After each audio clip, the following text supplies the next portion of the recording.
안녕하세요. 인테크의 사부작입니다. SKT의 대표가 직접 과방위에 출석을 해서 이런저런 이야기를 좀 했는데요. 일단 1시간 정도 지켜봤는데 가장 중요하다고 생각되는 포인트에 대해서 모르고 있는 것도 굉장히 많고요. 좀 불안함이 더 가중되는 답변이었던 것 같습니다. 가장 중요한 포인트 중에 하나였던 위약금에 대한 답변은 회피를 했습니다. 종합적으로 검토해서 이야기하겠다. 유영상 대표, 예, 위약금 면제 관련된 제44조에 따르면 회사의 귀책 사유로 인해 해지할 경우 위약금 납부 의무가 면제됩니다. 맞죠? 예. 뭘 더 법률 검토합니까? 뭘 더 하신다는 거예요, 지금 두 분 다? 법률 검토가 뭐가 필요합니까? 약관에 이렇게 SKT의 귀책 사유로 해지할 경우 위약금 납부 의무가 면제된다. 예, 종합적인 좀 검토를 하겠습니다. 무슨 종합적인?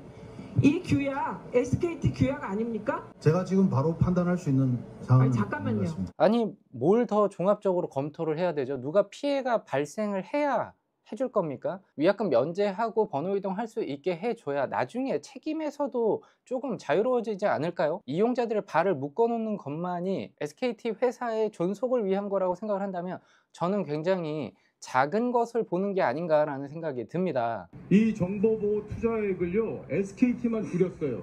4% 줄였고 LG 플러스는 116%나 늘렸습니다.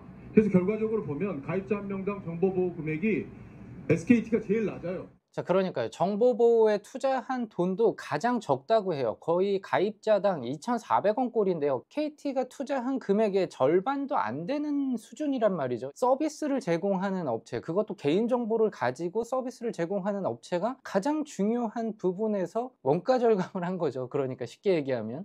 이거는 진짜 보고 있다 보니까 화가 엄청나게 나더라고요. 그 대응 매뉴얼은 어떻게 돼 있어요? 만약 이런 일이 일어나면 이렇게 대응한다 하는 시나리오별 대응 계획. 이번 일까지에 맞습니까? 대해서 그런 것까지는 아니고요. 그러니까 이제 컨틴전시 사고가 플랜에 나거나 빠져 있었어요, 들어 있었어요? 이런 내용 자체, 그러니까 해킹이 없었다는 됐다는 거죠? 예.